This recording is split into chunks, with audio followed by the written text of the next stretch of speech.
ஃப்ரிட்ஜில் வைத்து சாப்பிட்டால் விஷமாக மாறக்கூடிய காய்கறிகள் என்னென்னு தெரியுமா? வாங்க வீடியோல பார்க்கலாம். ஃப்ரிட்ஜில் வைக்கக்கூடாத காய்கறிகள் அழுகாமல் இருக்க அதனை ஃப்ரிட்ஜில் சேமித்து வைக்கும் பழக்கம் பலரிடம் உள்ளது. ஆனால் அனைத்து காய்கறிகளும் ஃப்ரிட்ஜில் வைப்பதற்கு ஏற்றது கிடையாது. ஃப்ரிட்ஜில் வைத்தால் நச்சை உண்டாக்கும் காய்கறிகள் என்னென்னு வாங்க பார்க்கலாம். உருளைக்கிழங்கை ஃப்ரிட்ஜில் வைத்தால் அதன் மாவு சத்து சர்க்கரையாக மாறக்கூடும். இது உடல் ஆரோக்கியத்திற்கு நல்லது கிடையாது. அவற்றை அதிக வெப்பநிலையில் சமைக்கும் போது புற்றுநோயை ஏற்படுத்தும் அக்ரிலமைடு உருவாவதற்கு வழிவகுக்க செய்யலாம்.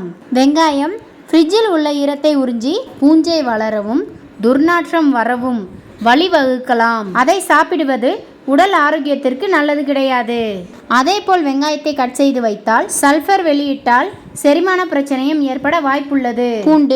பூண்டை ஃப்ரிட்ஜில் வைக்கும்போது அவற்றில் வேர்கள் தோன்ற ஆரம்பித்து அதன் தரமும் சுவையும் குறைய செய்கிறது. அதனை எண்ணெயில் போட்டு சேமித்து வைத்தால் போட்டலிசம் என்னும் பாக்டீரியா வளர்ச்சிக்கும் வழிவகுக்கலாம். தக்காளி குளிர்ச்சியான காலநிலை தக்காளியில் செட் கட்டமைப்பை பாதித்து அதன் சுவை மற்றும் தரத்தை பாதிக்க செய்யலாம். மேலும் தக்காளியில் உள்ள இயற்கை ஆன்டி ஆக்சிடென்ட்களும் குறையக்கூடும்.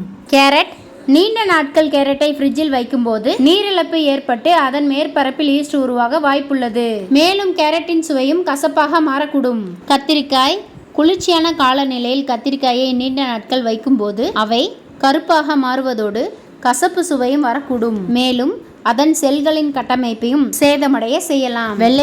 வெள்ளரிக்காயை ஃப்ரிட்ஜில் வைப்பதை தவிர்க்க வேண்டும். குளிர்ச்சியான காலநிலை அதன் செல்களை பாதித்து திரவம் வெளியே வர வழிவகுக்க கூடும். அவற்றை சாப்பிடுவது உடல் ஆரோக்கியத்திற்கு நல்லது கிடையாது. பச்சை இலை காய்கறிகள் குளிர்ச்சியான காலநிலையில் ஒழுங்கற்ற முறையில் சேமிக்கும் போது அவை விரைவாக வாடுவது மட்டுமின்றி பாதிப்பான பாக்டீரியா வளர்வதற்கு வழிவகுக்கக்கூடும். அவற்றை சமைத்து சாப்பிடுவதால் ஆரோக்கியம் மோசமடைய செய்யலாம். இந்த வீடியோ பற்றிய கருத்துக்களை கமெண்ட்ல சொல்லுங்க. நன்றி, வணக்கம்.